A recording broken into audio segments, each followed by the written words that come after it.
Olá, aqui é o Matheus Santana e uma coisa é fato, as pessoas hoje em dia estão cada vez mais exaustas, porque o trabalho que teoricamente deveria preencher uma parte de suas vidas, agora está preenchendo basicamente todos os espaços, desde a hora de acordar até os últimos minutos antes de pegar no sono à noite.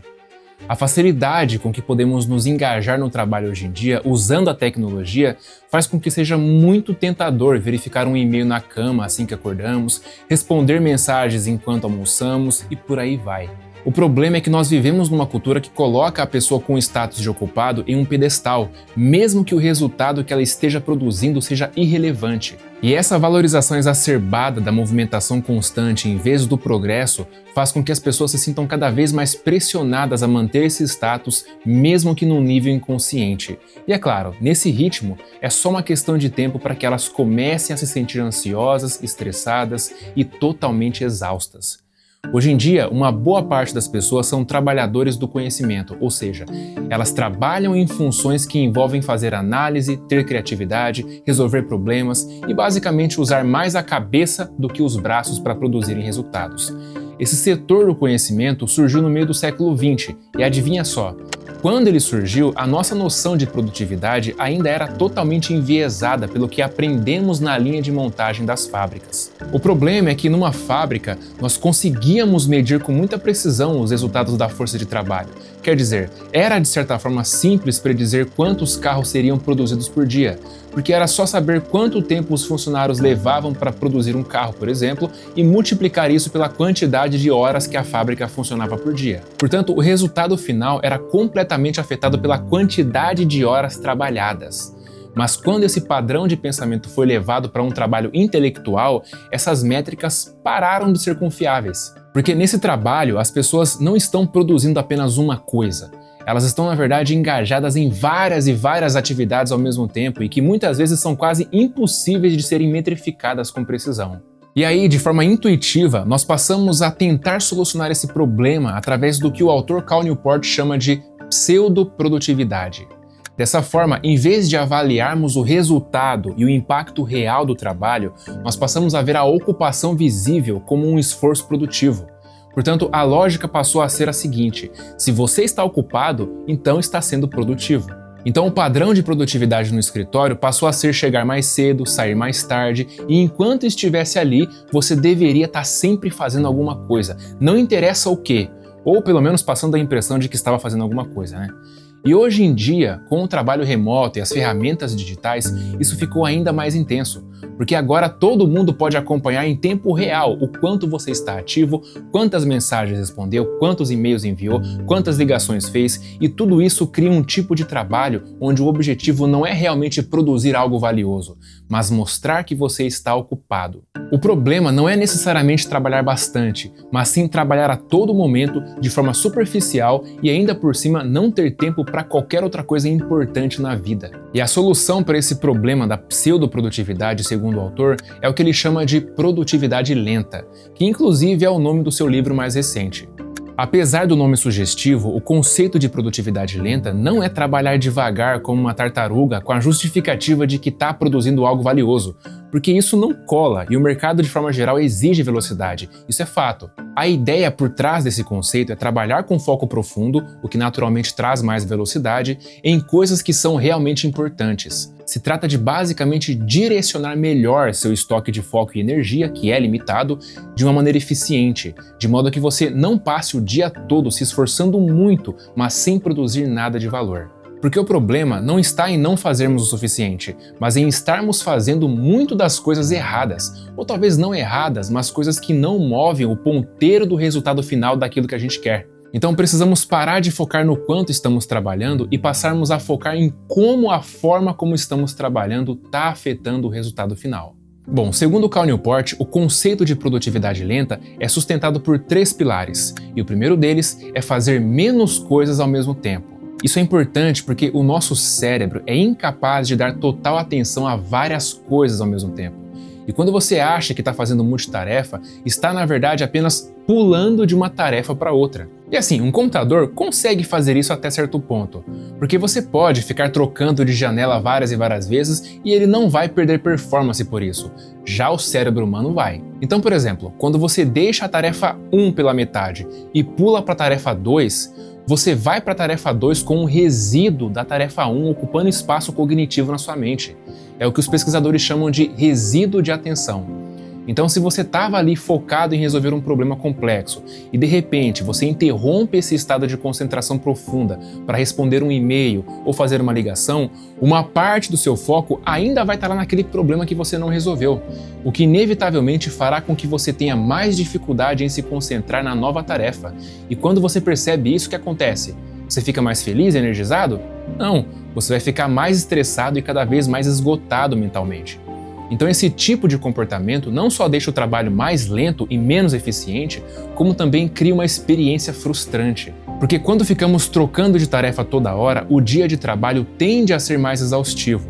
Não porque estamos produzindo muito, mas porque nosso cérebro está sendo forçado a ficar mudando de marcha o tempo todo, e isso gasta energia. Por exemplo, todo mundo sabe que um carro gasta mais combustível andando no trânsito dentro de uma cidade do que numa rodovia. Há diversos motivos para isso, mas um dos principais é porque em uma rodovia ele flui sem precisar ficar toda hora trocando de marcha, diferente de quando ele está em grandes centros urbanos. E da mesma forma é o cérebro. Só que por outro lado, quando você evita ao máximo essas multitarefas e direciona toda a sua energia para uma tarefa de cada vez, você trabalha com toda a sua capacidade mental.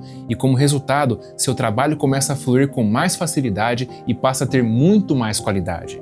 Por exemplo, é muito melhor trabalhar em um bloco de 90 minutos e parar 20 minutos para responder os e-mails do que parar a cada 22 minutos por 5 minutos para responder os e-mails. Talvez você já tenha percebido o efeito improdutivo que isso tem de forma intuitiva, mas é basicamente essa a explicação científica por trás da multitarefa. O problema é que parar de ser multitarefa muitas vezes não é fácil, porque assim como várias outras coisas, a multitarefa pode ser um hábito muito enraizado que você tem. Então, só te dizer para deixar de ser multitarefa e começar a fazer uma coisa de cada vez pode não dar muito certo, porque se trata de um hábito que você precisa mudar. E isso não é tão simples para quem não sabe como fazer isso. Inclusive, pode ser que a multitarefa seja só a pontinha do iceberg de hábitos que você precisa mudar na sua vida.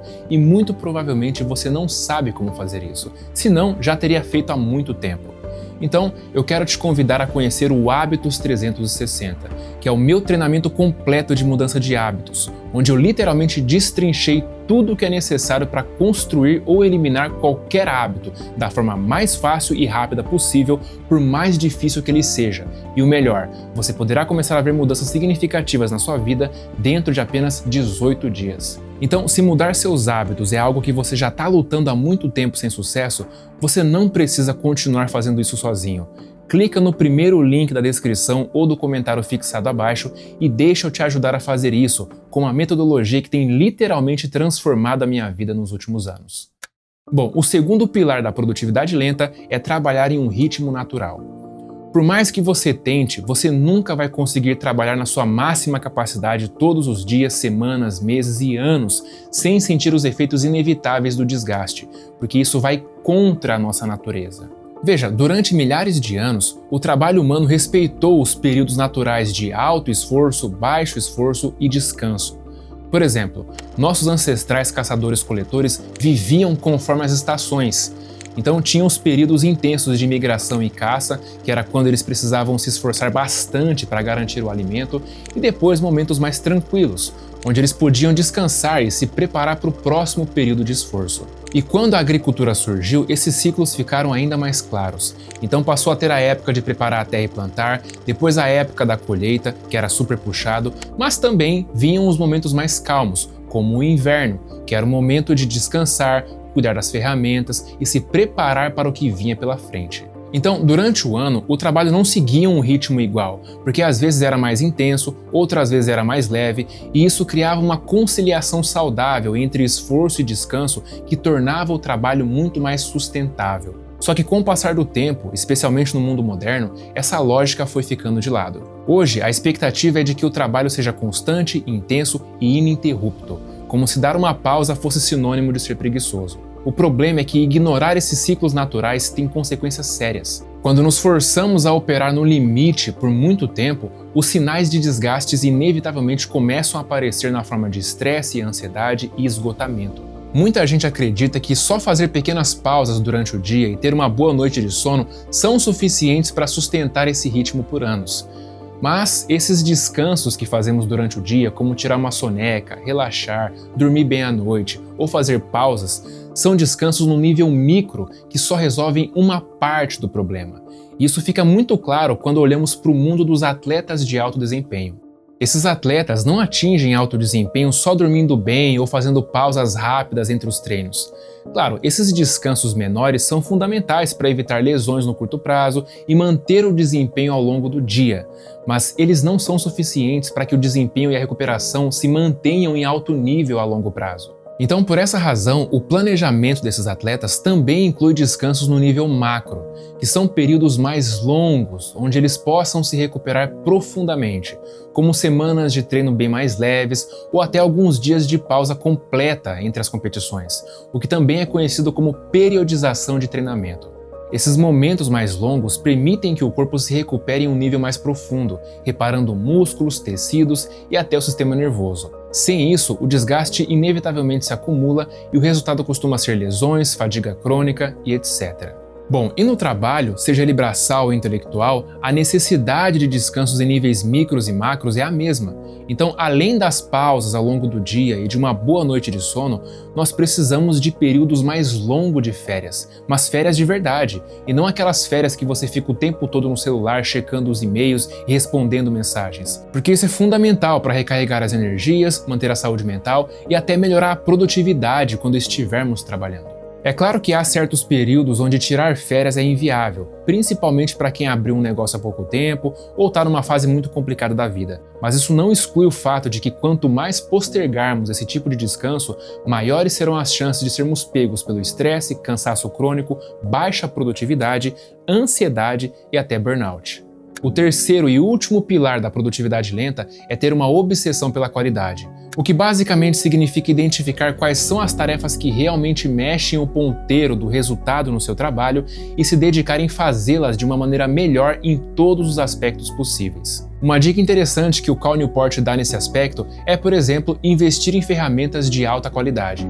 Porque só o fato de você saber que está usando ferramentas de alta qualidade, isso sinaliza para o seu cérebro que o seu trabalho tem muita importância e por isso ele precisa ser bem feito. Chega a ser engraçado, mas é o que acontece.